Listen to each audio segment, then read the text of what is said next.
ونحن ذلك لمن الشاهدين والشاكرين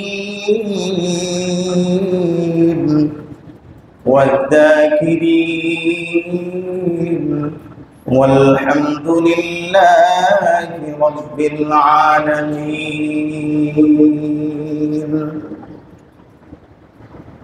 সবাই দরুদ শরীফ পড়ি। আল্লাহুম্মা সাল্লি আলা সাইয়্যিদিনা রূহি মুহাম্মাদিন ফিল আরওয়াহ ওয়া সাল্লি আলা জাসাদি মুহাম্মাদিন ফিল আজসাদ ওয়া সাল্লি আলা কলবি মুহাম্মাদিন ফিল কুলুব ওয়া সাল্লি আলা কবরি মুহাম্মাদিন ফিল কুবুর। سبحانك لا علم لنا إلا ما علمتنا إنك أنت العليم الحكيم.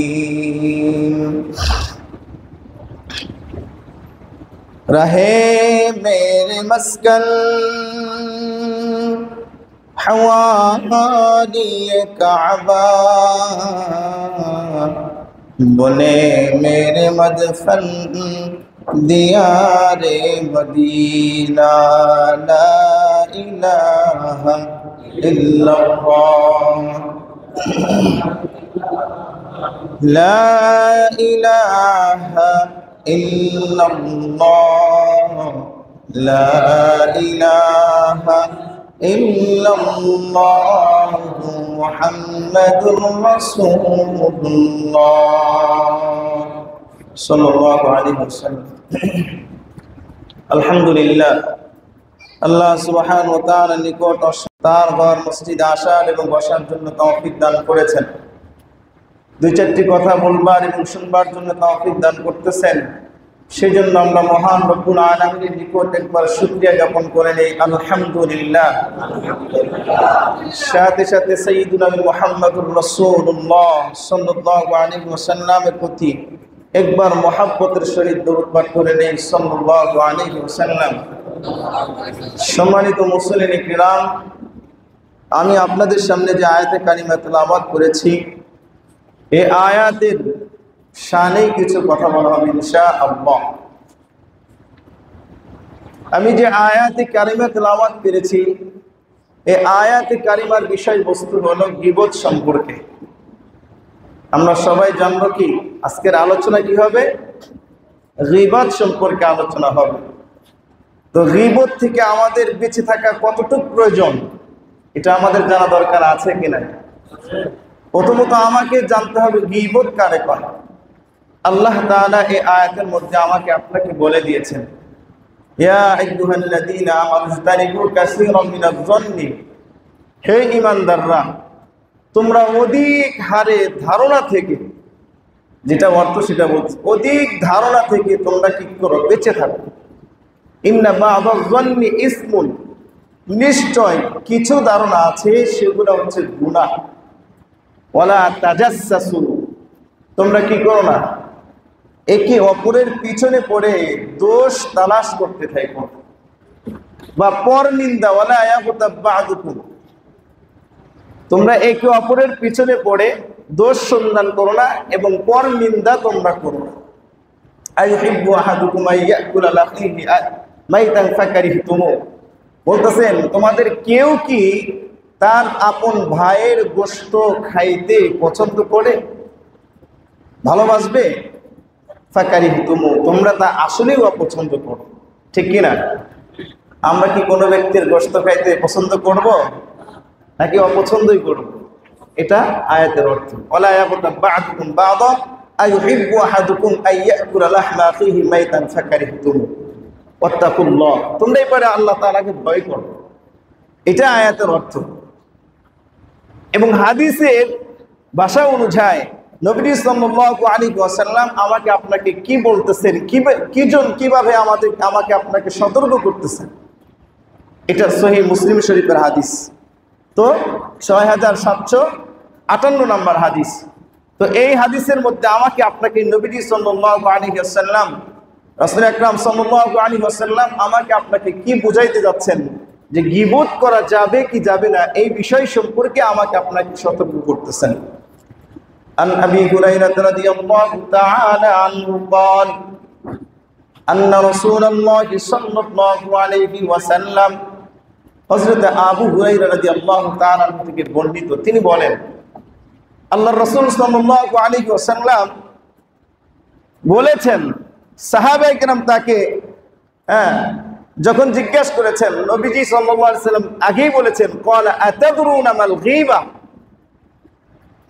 আল্লাহ রাসূল সাল্লাল্লাহু আলাইহি ওয়াসাল্লাম জিজ্ঞাসা করেছেন, তোমরা কি জানো গীবত কারে করে? তখন সাহাবায়ে কেরাম সকলেই একসাথে জবাব দিয়েছেন, ক্বালুল্লাহু ওয়া রাসূলুহু আ'লাম। এটাই একমাত্র আল্লাহ এবং তার রাসূলই ভালো জানেন। কি বলেন, ঠিক কি না?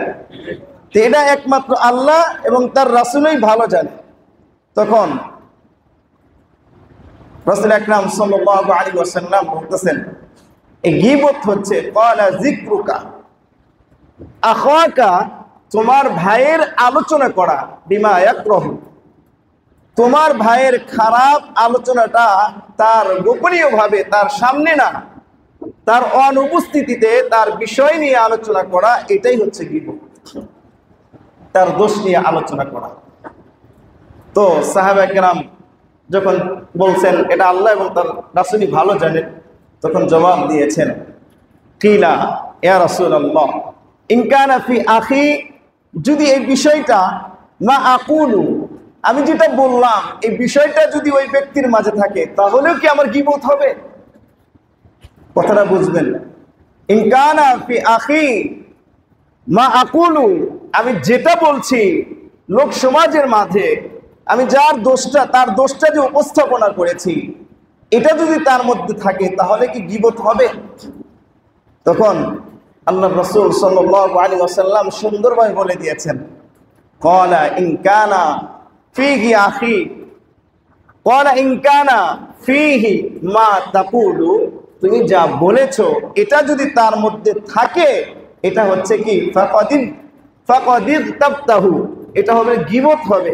ওয়া ইল্লাম ইয়াকুন ফীহি, যদি না থাকে তাহলে এটা কি হবে? ফাকাদ বাহাত্তাহু, এটা হচ্ছে তুহমত, অপবাদ হবে। যদি বিষয়টা থাকে তাহলে গীবত, আর যদি না থাকে তাহলে কি? অপবাদ। আমরা অপবাদ দেই না, অমর কিরকম করছে। তো গীবত বুঝেছেন। তো এই গীবতের বিপরীত, এই গীবতের ব্যাপারে আমাকে আপনাকে কতটুক সতর্ক করেছেন, কতটুক সতর্ক করেছেন, এই ব্যাপারে আমাদের জানা দরকার আছে কি নাই? একটু জোরে বলেন না, আছে কি নাই? সবচাইতে বেশি সমাজের মধ্যে হলো গীবত সম্পর্কে আলোচনা বেশি। কি বলেন, ঠিক কিনা? এই গীবত এমন একটা জিনিস, এই গীবতের কারণে কবরের আযাব যদি 3 ভাগ করা হয়, এর মধ্য থেকে 1 ভাগ এই গীবতের কারণে কবরের আযাব হয়। সুলুসু মিনাল গীবা। তো এই গীবত থেকে আমাকে বেঁচে থাকা দরকার আছে কি নাই? আর একটা সুলুসু মিনাল বাউল, পেশাবের কারণে। সুলুসু মিনাল নামিমা, আর একটা হচ্ছে চগলখড়ি করার কারণে। এই সমস্ত বিষয়ের কারণে কবরের আযাব হয়ে থাকে। তো আল্লাহ আমাকে আপনাকে গীবত থেকে বাঁচতে বলেছেন। তো আরশাদ আলী থানভী রাহমাতুল্লাহি আলাইহি একটা উদাহরণ দিয়ে বুঝান যে এই গীবত থেকে যদি আমরা না বাঁচি তাহলে আমাদের, তিনি বুঝাইতে চাইছেন যে আমাদের অবস্থাটা কিরকম হবে। তো আরশাদ আলী থানভী রাহমাতুল্লাহি আলাইহি বলেন, এক ব্যক্তির একটা ঘোড়া ছিল। কি ছিল? একটা উদাহরণ দিয়ে নিন, বুঝবেন আপনারা। এক ব্যক্তির কি ছিল? ঘোড়া ছিল। ঘোড়াটার অভ্যাস ছিল কি? উনি কি করতেন? অভ্যাস ছিল উনি সফর করতে যাইতেন, যেখানেই তিনি পেশাব পায়খানা করতেন সেখানেই মুখটা ফিরে একটু করতেন, শুকতেন, যেটা বলে আমরা। তো এরকম ভাবে সফর করা তার খুবই অসুবিধা হইত। তো ইতিমধ্যে একটা সফর সঙ্গী পেয়ে গিয়েছেন, আর একটা ঘোড়া নিয়ে সফর করতেছেন। বলতেছেন যে ভাই, আমার এই ঘোড়ার তো এই অভ্যাস, তাহলে আপনি একটু আমার পিছনে পিছনে আসবেন। যে সময় উনি কি করবে, আমার ঘোড়াটা পেশাব পায়খানা করবে, করার সাথে সাথে যে সময় মুখটা ফিরাইবে, আপনি চাবুক দিয়ে আমার ঘোড়ার মুখের মধ্যে বাড়ি মারবেন। বিষয়টা বুঝছেন? আশরাফ আলী থানভী রাহমাতুল্লাহি আলাইহি আমাদেরকে এটাই বুঝাইতে চাচ্ছেন, অনেক বড় আল্লাহর ওলি ছিলেন, যে আমি আপনি যে আমল ইবাদত বন্দেগী করতেছি আমার ঠিক ওই ঘোড়ার মতনই হবে যদি আমরা এই কাজটা বাদ নাই। কি বলেন, ঠিক কিনা? তো আশরাফ আলী থানভী রাহমাতুল্লাহি আলাইহি বলতেছেন, এবার লোকটি সফরে চলছে চলছে চলছে, দীর্ঘ সময় সফর করছে, অনেক দূর পর্যন্ত গেছে। রাস্তার মধ্যে গিয়ে লোকটা বলতেছেন, ভাই আপনার সাথে তো আসলাম, ঠিক আছে, এখন আমার গন্তব্য অন্যদিকে। যখন লোকটা বললেন, ভাই আপনার গন্তব্য, আমার গন্তব্য এই পর্যন্ত, এখান থেকে আমি অন্যদিকে চলে যাব, আপনি এখন যান। ওই ঘোড়সওয়ার যে ব্যক্তি, প্রথম ব্যক্তি, উনি চিন্তায় পড়ে গেলেন, সাথী ভাইয়ের সহযোগিতায় আমি অত্যন্ত সুন্দরভাবে সফর করে আসতেছিলাম, এখন তো মনে হয় আমার সেই ঘোড়াটা আর সামনের দিকে আইগাইবে না, পিছনের দিকে চলে যাবে। এইভাবে যখন সফর করতেছেন, ঘোড়াটা যখন পিছনের দিকে তাকায়া দেখেন ওই পিছনের সফরকারী ব্যক্তিটা নাই। তৎক্ষণাৎ তিনি কি করলেন, ঘোড়াটা জানতে পেরেই কি করলেন, সুন্দর করে পিছনের দিকে একটা দৌড় দিয়ে যেখান থেকে সে সফর শুরু করছেন ওই পর্যন্ত আবার তিনি ফিরে চলে আসলেন, ওই পর্যন্ত ফিরে চলে আসলেন। ঠিক তেমনি ভাবে আশরাফ আলী থানভী রাহমাতুল্লাহি আলাইহি বুঝাইতে যাচ্ছেন, কোন ব্যক্তি যদি সারা দিন সারা রাত ইবাদত বন্দেগী করে, সকাল বেলা উঠে যদি কোনো ব্যক্তির নামে গীবত করে, শিকায়ত করে, অপবাদ দেয়, সারা রাত তাহাজ্জুদ পড়ার কোনো লাভ নাই। সারা রাত তাহাজ্জুদ পড়ে যেই পরিমাণ সওয়াব কামাই করেছে ওই পরিমাণ সওয়াব তিনি একবার গীবত করার কারণে সব আমল নামায় সে নষ্ট করে ফেলল, সব আমল নামা একেবারে নষ্ট করে ফেলল এই গীবতের কারণে। অন্যত্র হাদিসের মধ্যে আসছে, আল গীবাতু আশাদ্দু মিনাজ জিনা, এই গীবতটা হচ্ছে জিনা করলে যে পরিমাণ গুনাহ, আল গীবাতু আশাদ্দু মিনাজ জিনা, আশাদ্দু এর চাইতেও কঠিন গুনাহ হচ্ছে গীবত করা। কি বলেন, ঠিক কিনা? মিথ্যা কথা না, মিথ্যা কথা হাদিসের। কিন্তু আমরা এই গীবত নিয়ে এই পরিমাণ আমরা চর্চা করি, তা বলার বাহিরে। তো বলা হইতেছে, যায়েদ ইবনে সাবিত রাদিয়াল্লাহু তাআলা আনহু মসজিদে নববীতে তিনি বয়ান করতেছেন, নসিহত করতেছেন, সবাই শুনতেছে। আপনার যারা শুনতেছেন না, এরকম ভাবে শুনতেছেন, বিষয়টা বুঝবেন, শুনতেছেন যায়েদ ইবনে সাবিত রাদিয়াল্লাহু তাআলা আনহু। তো ইতিমধ্যে রাসূল আকরাম সাল্লাল্লাহু আলাইহি ওয়াসাল্লামের কাছে অনেকগুলো গোশত আসছে, কোন এক জায়গা থেকে আসছে।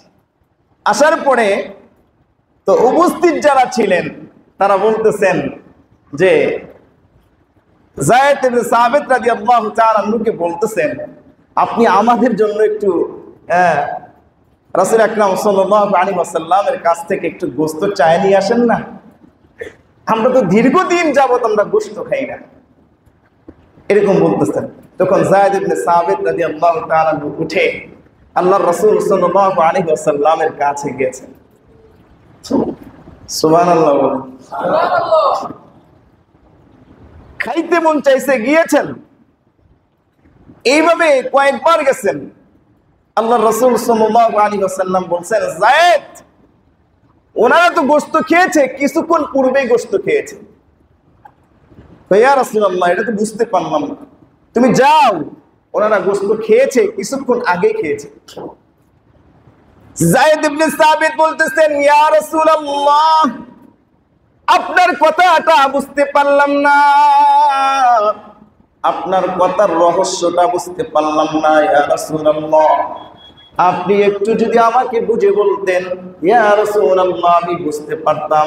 বলতেছেন ও যায়েদ, তুমি যাও, চলে গিয়ে দেখো তোমার কিছুক্ষণ পূর্বে তোমার লোক যারা বসেছিল, তোমার আলোচনা শুনতেছিল, ওই সমস্ত ব্যক্তিরা তারা কিছুক্ষণ পূর্বে গোশত খেয়েছে। আবার আল্লাহ রাসূলের কাছে, ইয়া রাসূলুল্লাহ বলেন বিষয়টা কি? রাসূল আকরাম সাল্লাল্লাহু আলাইহি ওয়াসাল্লাম ওহীর মাধ্যমে জানায়া দিয়েছেন, জিবরাইল আমিন আল্লাহর রাসূল জানতে পারছেন যায়েদ যখন নবীজির কাছে আসছেন, বয়ান করে যখন নেমে গিয়েছেন, যাওয়ার সাথে সাথে উপস্থিত যারা শ্রোতা ছিল, যারা তারা আলোচনা শুনতেছিল, তার ব্যাপারে ওখানে বসেই তার নামে গীবত করতেছিলেন।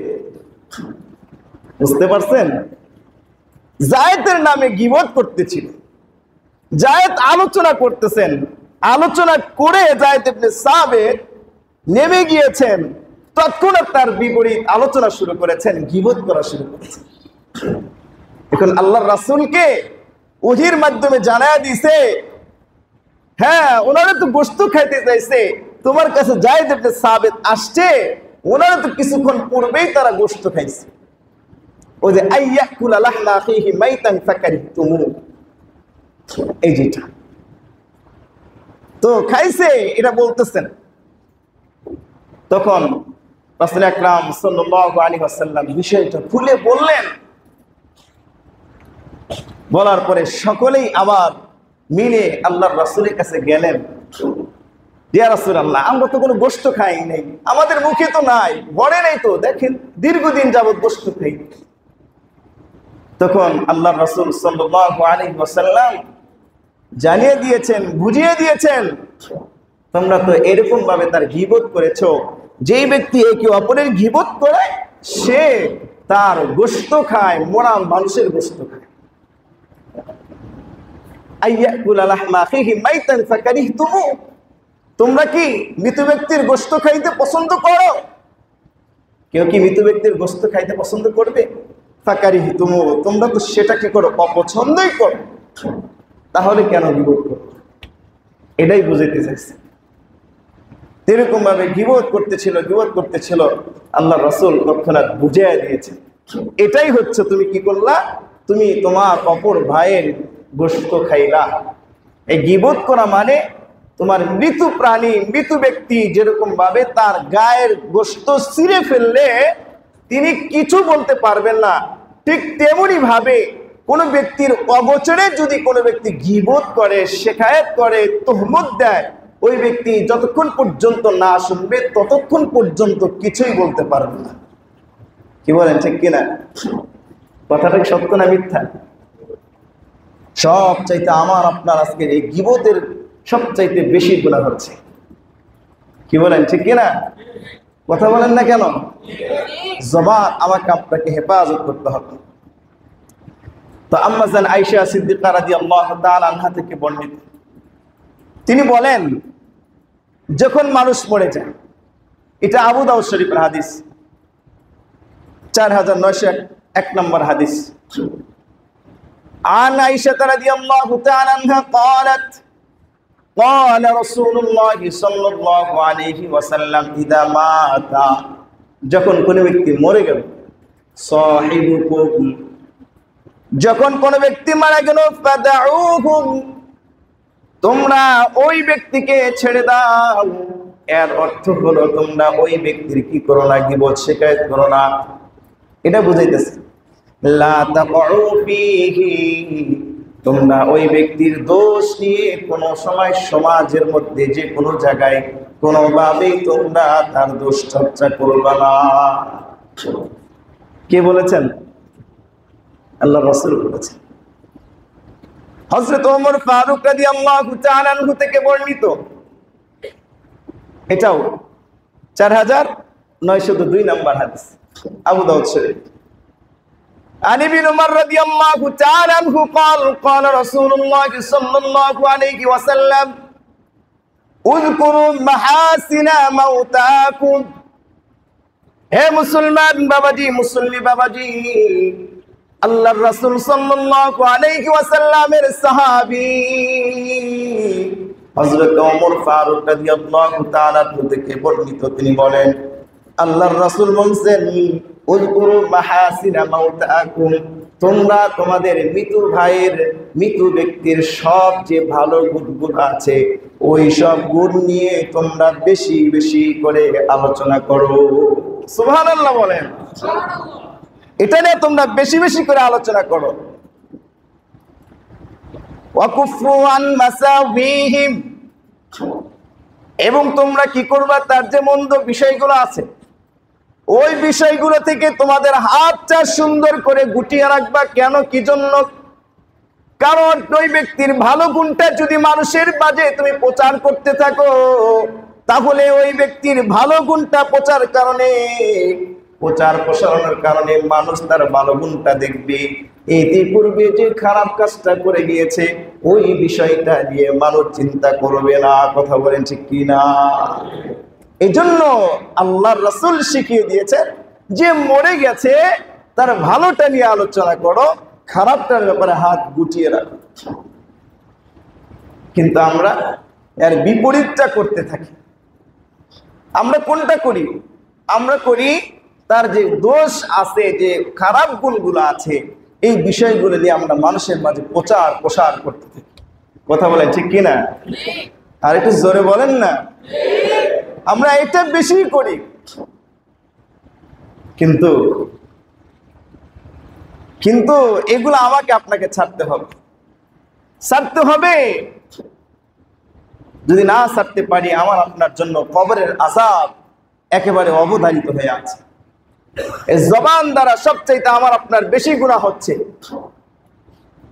আল্লাহর রাসূল বলেছেন মাইয়াজমানু লি মা বাইনা লিহইহি ওয়া মা বাইনা রিজলাইহি আযমানু লাহুল জান্নাহ, যে ব্যক্তি জবানের হেফাজত করবে, এই দুই মাঝখানে যে গর্তটা আছে এই গর্তের হেফাজত করবে, এবং দুই রানের মাঝে যে স্থানটা আছে, লজ্জা স্থানটা আছে, যে ব্যক্তি এটার হেফাজত করবে, আমার নবী ঘোষণা দিয়েছেন ওই ব্যক্তিকে জান্নাতে পৌঁছানোর জিম্মাদারি আমি পয়গম্বর নিয়ে নিলাম।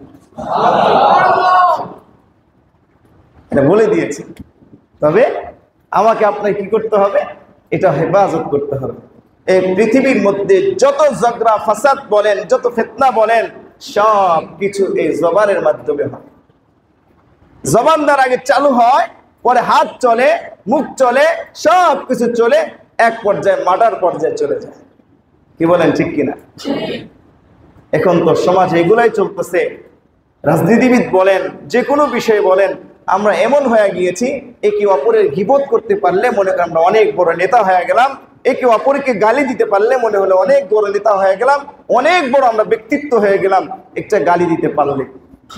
কি বলেন ঠিক কিনা? কারণ তুমি যে গালিটা দিলা, তুমি যে গরমটা দেখাইলা, উনি যে তোমার কাছে কেন ভয় করতেছে সেটা তো তুমি বুঝতে পারতেছো না। উনি তার মান সম্মান রক্ষা করার জন্য, তুমি খারাপের কাছে তিনি যাচ্ছেন না ওনার মান ইজ্জতকে বাঁচানোর জন্য। আসলে উনি ভয় পাচ্ছেন না, উনি নিজের মানকে বাঁচাইতেছে, সম্মানকে, ইজ্জতকে বাঁচাইতেছে। কি বলেন ঠিক কিনা? তো আল্লাহ রাসূল সাল্লাল্লাহু আলাইহি ওয়াসাল্লাম আরো বলেছেন, আন আয়েশা রাদিয়াল্লাহু তাআলা আনহা قالت قال رسول الله صلى الله عليه وسلم لا تسبوا الاموات, তোমরা মৃত ব্যক্তিকে গালি দিও না, فانهم افضوا الى ما قدموا, কারণ উনি তো তার কৃতকর্মের জন্যই তিনি চিন্তায় পড়ে আছেন, তার স্বাদ তিনি ভোগ করতেছেন, কি করে গিয়েছেন ইতিপূর্বে সেটা নিয়ে তিনি চিন্তার মধ্যে আছেন। আরো তোমরা কেন গালিগালাজ করবে? কি বলেন ঠিক কিনা? তো এই যারা গীবত করবে, শিকায়ত করবে, তহমত দিও মানুষকে, এদের ব্যাপারেও রাসূল আকরাম সাল্লাল্লাহু আলাইহি ওয়াসাল্লামের সাহাবী আনাস ইবনে মালিক রাদিয়াল্লাহু তাআলা থেকে বর্ণিত, তিনি বলেন قال رسول الله صلى الله عليه وسلم لما عرج بي হযরত আনাস রাদিয়াল্লাহু তাআলা থেকে বর্ণিত, তিনি বলেন আল্লাহর রাসূল সাল্লাল্লাহু আলাইহি ওয়াসাল্লাম তিনি বলেছেন, যখন আমি মেরাজের রজনীতে যখন আমাকে ঊর্ধ্ব আকাশে উত্তোলন করা হলো, ঊর্ধ্ব আকাশে নিয়ে যাওয়া হলো। কোথায়? আসমানে নিয়ে যাওয়া হলো। তখন কি করলেন? বলতেছেন মারারতু বিকওমিন লাহুম আযফারুন মিন নুহাসিন। আমি যখন একটা সম্প্রদায়ের কাছ দিয়ে, একটা জাতির কাছ দিয়ে অতিক্রম করতেছিলাম, তাদের দেখতে পাইলাম তাদের এই নখগুলো, চারাগুলো কিরকম? পিতলের চারা। কিসের চারা? পিতলের চারা। পিতল আছে না, এই পিতলের চারা। ইয়াখমিশুনা বুজুহাকুম ওয়া সুদুরহুম। আল্লাহর নবী বলতেছেন ওই ব্যক্তিরা কি করতেছেন? তাদের চেহারা মোবারক গুলো এমন ভাবে তারা খামসাইতেছেন, এমন ভাবে তাদের বুকগুলা ছিঁড়তেছেন। আমি নবী তাদেরকে এই অবস্থা দেখতে পাইলাম। ফাকুলতু মান হাউলা ইয়া জিবরাইল। আমি জিবরাইল আমিনকে তৎক্ষণাৎ জিজ্ঞাসা করলাম, হে জিবরাইল, এই সমস্ত লোক কারা? আল্লাহ রাসূলকে জিজ্ঞাসা করেছেন। কে? জিবরাইল আমিন জিজ্ঞেস করেছে, হাউলা মান হাউলা, এই সমস্ত লোক কারা? তখন আল্লাহর রাসূল সাল্লাল্লাহু আলাইহি ওয়াসাল্লাম তৎক্ষণাৎ বলছেন, قال هؤلاء الذين يأكلون لحوم الناس। আল্লাহর রাসূলকে তৎক্ষণাৎ জিবরাইল আমিন বলে দিলেন, ইয়া রাসূলুল্লাহ, এই সমস্ত লোক হলো ওই সমস্ত ব্যক্তি যারা দুনিয়ার মধ্যে মানুষের গোশত গুলো খাইত। কি করত? মানুষের ইয়াকুলুনা লুহুমান নাস, তারা মানুষের গোশত গুলো খাইত। বলতে পারেন মানুষের গোশত কিভাবে খায়? এখানে আল্লাহর রাসূল শিখিয়ে দিচ্ছেন কিভাবে খাইছে, কিভাবে খেয়েছে। ওয়ায়াকুন ফি আরাদিহিম, বলতেছেন তারা কি করতেন? মানুষের দোষ চর্চা করতেন, মানুষের পিছে লেগে থাকতেন। বুঝতে পারছেন? ওয়ায়াকুনা ফি আরাদিহিম, তারা মানুষের দোষ চর্চা করত, একে অপরের কাছে গীবত করত। এই জন্য কি করেছে? আল্লাহর রাসূলকে জিবরাইল আমিন বললেন, এরা হলো ওই সমস্ত ব্যক্তি যারা দুনিয়ার মধ্যে মানুষের গীবত শিকায়ত নিয়ে ব্যস্ত থাকতো। তো করা যাবে গীবত? কথা বলেন না কেন? একটু জোরে বলেন না, করা যাবে? করা যাবে না। সংশোধন করার জন্য তাকে বলা যাবে, আসেন ভাই, এটা কেমন যেন আপনার কাছে শুনতে পাই না, কি বলেন? এটা কেমন বুঝতে পারলাম না, আপনি এরকম করতেছেন কেন? সমাজের মধ্যে এরকম করতেছেন কেন? এলাকায় এরকম করতেছেন কেন? এরকম করা ঠিক হচ্ছে না, আপনি একটু ভালো হয়ে গেলে ভালো। কি বলেন, ঠিক কিনা? এই দোষ করবেন না। সংশোধনের জন্য যারা বড় ব্যক্তিত্ব আছে, যাদের মাধ্যমে সংশোধন হওয়া সম্ভব, ওনার মাধ্যমেই তাকে কি করা? লক করা। কিন্তু তার দোষ চর্চা করা যাবে না। এই জন্য আমাকে আপনাকে এগুলা থেকে বেঁচে থাকতে হবে। কি বলেন, ঠিক কিনা? আমরা অনেকে গালি দিই, গালি দেই না? মুসলমান একে অপরকে গালি দেওয়া কি? সিবাবুল মুসলিম রাসূলুল্লাহ সাল্লাল্লাহু আলাইহি ওয়াসাল্লাম, সিবাবুল মুসলিম, সিবাবুল মুসলিম, মুসলমানকে গালি দেওয়া এটা কি? ফাসিকুন, একটা গুনাহের কাজ। অকিতালুহু কুফরুন, এবং হত্যা করার সমতুল্য। রাসূল আকরাম সাল্লাল্লাহু আলাইহি ওয়াসাল্লামের ব্যাপারে হাদিসে মুবারকের মধ্যে বর্ণিত আছে, মা কানা রাসূলুল্লাহ সাল্লাল্লাহু আলাইহি ওয়াসাল্লাম ফাহিশান আও মুতাফাহিশান। আল্লাহর রাসূল কোন সময় ইচ্ছা অনিচ্ছায় কোন ব্যক্তির ব্যাপারে কোন ফাহিশা তিনি নিজের মুখ দিয়েও বলেন নাই, ফাহিশা কথা বলেন নাই, ইচ্ছাকৃতভাবেও না, অনিচ্ছাকৃতভাবেও না। সুবহানাল্লাহ, সুবহানাল্লাহ। আর আমরা তো মানুষকে গালি দিয়ে ফেলি। এমনকি হাদিসে মুবারকের মধ্যে আছে, লা তাসুবুদ্দিক, হে মুসলমান, মানুষকে তো গালি দেওয়া দূরের কথা, জীব জন্তুকে পর্যন্ত গালি দেওয়া যাবে না। আল্লাহর রাসূল বলেছেন, তুমি যে তোমার ঘরের মধ্যে যে সমস্ত মুরগিগুলা যে সমস্ত মোরগগুলা তুমি লালিত পালিত করো, ওই সমস্ত মোরগদেরকেও গালি দেওয়া যাবে না। কারণ হচ্ছে তুমি যখন ঘুমের ঘরে থাকো, ওই সময় তোমাকে ডাকতে থাকে, বারবার তোমাকে ডাকতে থাকে। এর মানে তুমি ওঠো ওঠো, ভোর হয়ে গিয়েছে, তুমি ফজরের নামাজের জন্য প্রস্তুতি না। মোরগ ডাকে ফজরের সময়, কুকুর বলে না। এটার মানে কি? আমাকে আপনাকে নামাজের জন্য তিনি সতর্ক করতেছেন, উঠো, সময় হয়ে গিয়েছে। ওই সময় যদি তার এই আওয়াজের কারণে আমরা বিরক্ত হয়ে গালি দেই, এটা বলছেন তুমি তাকেও গালি দিতে পারবা না, তুমি গালি দিতে এত হারাম কাজ করে ফেলো।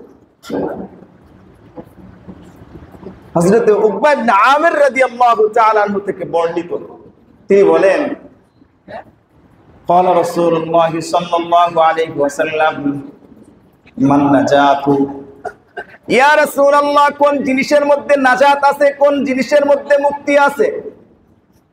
আল্লাহর রাসূল বললেন, ক্বালা আমলিক আলাইকা লিসানাকা, হে তুমি কি করবা? হে আমার উম্মত, হে আমার বান্দা, হে আমার উম্মত, তুমি শোনো, ভালো করে মনোযোগ দিয়ে শুনবা। তুমি তোমার জবানটাকে নিয়ন্ত্রণ করো, তুমি তোমার জবানটা নিয়ন্ত্রণ করো। ওয়াল ইয়াসআকা বাইতুকা, তুমি নিজের ঘরটাকে তুমি যথেষ্ট মনে করো। এরপরে বলতেছেন, অবকি আলা খতিআতিকা, তুমি তোমার গুনাহের জন্য আল্লাহর কাছে বারবার চোখের পানি ছাইরা কান্নাকাটি করো। কার কথা? রাসূলের কথা। কান্নাকাটি করো, বেশি কাঁদো, বেশি কাঁদো। হতে পারে এর ফলে আল্লাহ তোমার গুনাহ, সমস্ত গুনাহগুলো মাফ করে দিবে। কিন্তু আমরা তো আল্লাহর কাছে কান্নাকাটি করি না, বলি কি বলেন? আমার তো মনে হয় না দিনের মধ্যে একবার চোখের পানি ফালাইয়া ওই মালিকের দরবারে আমরা কান্নাকাটি করি। কি বলেন? আসেন, বুকে হাত দিয়ে বলতে পারবেন কেউ? নাই, এমন কেউ না। কেন এই অবস্থা হবে? আমাকে আপনাকে বেশি বেশি আল্লাহর কাছে কান্নাকাটি করতে হবে। একটা হাদিস আছে, অনেক লম্বা হাদিস, তর্জমাটা করে দিচ্ছি। যে এক ব্যক্তির অনেক আমল ছিল, ইন্না ফুলানাতান তুযকারু মিন কাসরাতি সালাতিহা ওয়া সিয়ামিহা ওয়া সাদাকাতিহা। হাদিসের অর্থটা বলছি, এক মহিলা অনেক আমল করতেন। আল্লাহর নবী বলেন, হযরত আবু হুরায়রা রাদিয়াল্লাহু তাআলা আনহু থেকে বর্ণিত, তিনি বলেন, এক মহিলা অনেক আমল করতেন, অনেক রোজা রাখতেন, অনেক কি করতেন? রোজা রাখতেন, সদকা করতেন, রোজা রাখতেন, এ মুসলমান, নামাজ পড়তেন। কিন্তু তার একটা অভ্যাস ছিল, গায়রা আন্নাহা তুযি জিরানাহা লিসানাহা, তার জবান থেকে কোনো প্রতিবেশী শান্তিতে বসবাস করতে পারতো না। তার জবান মানে জিবা, এই মুখ থেকে শান্তি মতে বসবাস করতে পারতো না। আল্লাহর রাসূলকে জিজ্ঞেস করলেন, জিজ্ঞেস করার সাথে সাথে বলে দিলেন, ক্বালা হিয়া ফিন্নার। আল্লাহর রাসূল বললেন, ওই ব্যক্তি জাহান্নামী, ওর জন্য জাহান্নাম অবধারিত হয়ে আছে। কারণ ওর জবান থেকে যদি মানুষ যদি শান্তিতে বসবাস করতে না পারে, তাহলে তার জন্য কি আছে? জাহান্নাম। কি বলেন? কি আছে? জাহান্নাম। আর যেই ব্যক্তির জবান থেকে তার যদি নামাজ কালাম কমও থাকে, কিন্তু তার জবানটা কি আছে? জবান হেফাজত আছে।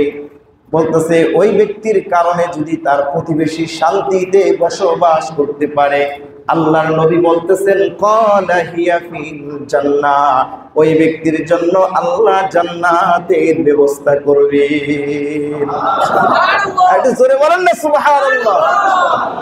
এর দ্বারা উদ্দেশ্য হচ্ছে কোনটা? নফল ইবাদত, নফল নামাজ।